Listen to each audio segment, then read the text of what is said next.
Hello everyone. तो हम ये रिन्यूएबल एनर्जी के जो एमसीक्यूज हैं उनका भी डिस्कशन कर लेते हैं। तो पहला क्वेश्चन है, sunlight, air, soil and water are the example of the non renewable resources, renewable resources, conventional resources या फिर नॉन नेचुरल रिसोर्सेज।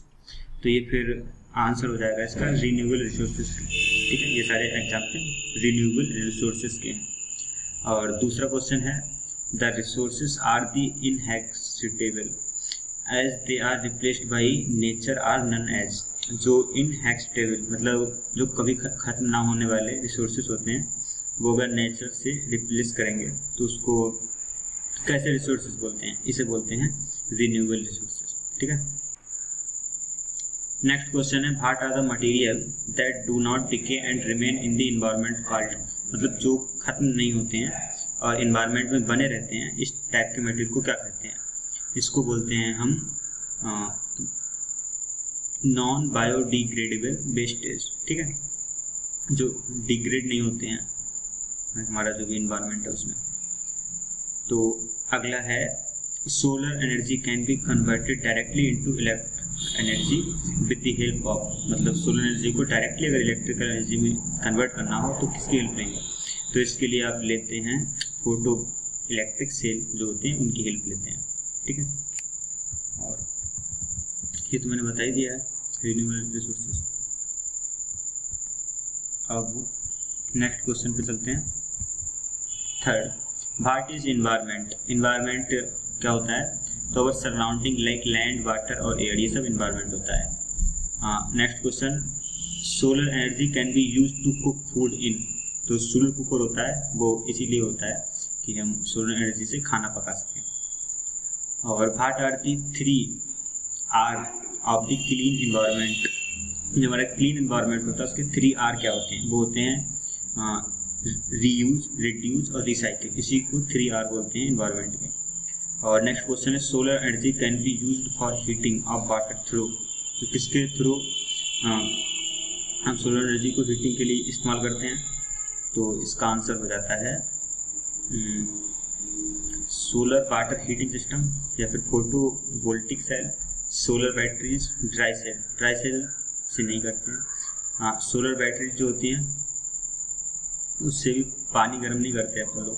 ठीक है, सोलर वाटर हीटिंग सिस्टम से करते हैं, फोटो वोल्टिक से नहीं करते। ठीक है। हाँ, फिफ्थ क्वेश्चन है, which of the following are the method of disposal of the waste. Waste का डिस्पोजल करने मतलब उसको खत्म करने का क्या मेथड होता है? तो ये होता है open dumping method and composite pit method. ठीक है। अगला है, wind can be used to.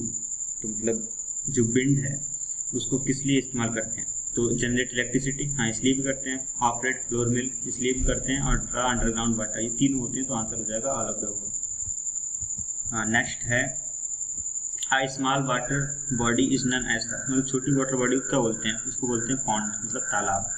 जो लेक है, सिया, रिवर, ये तो बड़े हो जाते हैं। ठीक है। Which of the following is the biodegradable waste. तो मतलब जो बायोलॉजी में जो हमारा एनवायरनमेंट है उसमें डिग्रेड हो जाएगा उसको, वो कौन सा वेस्ट है? तो ये होता है वेजिटेबल और फ्रूट पील्स, मतलब जो छिलके होते हैं फ्रूट्स के, ये हमारे बायोडिग्रेडेबल वेस्ट होता है। ठीक है, answer A. What are the level of the underground water called? इसे हम बोलते हैं वाटर ग्राउंड। नेक्स्ट क्वेश्चन है, the process of the changing the waste material into its original form to be used again is called. इसे क्या बोलते हैं? मतलब फिर से यूज करने के लिए इसकी फॉर्म को इसे बोलते हैं रीयूज। ठीक है। और नेक्स्ट क्वेश्चन है, what are the prime source of the water on earth. तो हमारे जो सबसे बड़ा सोर्स होता है पानी का पृथ्वी को ओशियन होता है। व्हाट आर द, इसको लेते हैं पहले। The electricity is generated in the hydro electric power plant by. तो जो हाइड्रो इलेक्ट्रिक पावर प्लांट होता है उसमें क्या होता है? पानी ऊपर से गिर रहा होता है, वो टरबाइन को घुमाता है, उससे हमारी इलेक्ट्रिसिटी जनरेट होती है। तो allowing water to fall over the generate that move the turbine. ठीक है। allowing water to fall over the batteries, allowing water to fall from high on the blade of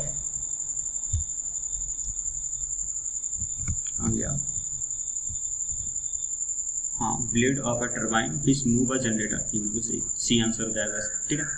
और 14 क्वेश्चन है, what is the layer of air around the earth card, ये क्या बोलते हैं इसे बोलते हैं एटमॉस्फेयर। जो हमारे अर्थ है इसके चारों ओर जो लेयर होती है हवा की, उसे एटमॉस्फेयर बोलते हैं। व्हाट इज विंड, विंड क्या होती है, देखो जो हवा होती है अगर वो किसी स्पीड से चल रही है तो उसे बोलते हैं पवन, हिंदी में विंड को बोलते हैं पवन और एयर को बोलते हैं हवा। तो अगर हमारी किसी भी जो ठहरी हुई हवा है उसको हम विंड नहीं बोलते, ठीक है, स्टिल एयर को विंड नहीं बोलते। बहुत फास्ट बहुत स्लो मतलब नहीं बनती, किसी भी पॉइंट में मतलब किसी भी स्पीड से अगर वो घूम रही है तो उसे बोलते हैं हम विंड। और human make the soil fertile and provide nutrients to a plant for their growth, it's made up, मतलब आदमी ने एक पेड़ लगाया उसके लिए घास जो उसे बचाने के लिए उसके फर्टिलाइजर लगाया तो जिससे पेड़ बड़ा हुआ है। तो ये क्या कहलाता है ये प्रोसेस, मतलब सॉइल का डिके, वाटर का डिके या फिर लीव और बॉडीज एनिमल्स के लिए डिके, तो ये मतलब कोई सेंस नहीं बनाते ऐसे, तो इसका आंसर हम नन ऑफ द अबव कर सकते हैं, ठीक है। नेक्स्ट क्वेश्चन है, which of the following are the two correct properties of the air, air की प्रॉपर्टीज बच्चों को पता होती है, एयर हैज वेट बिल्कुल, एंड कलरलेस बिल्कुल, ये पहला आंसर सही है।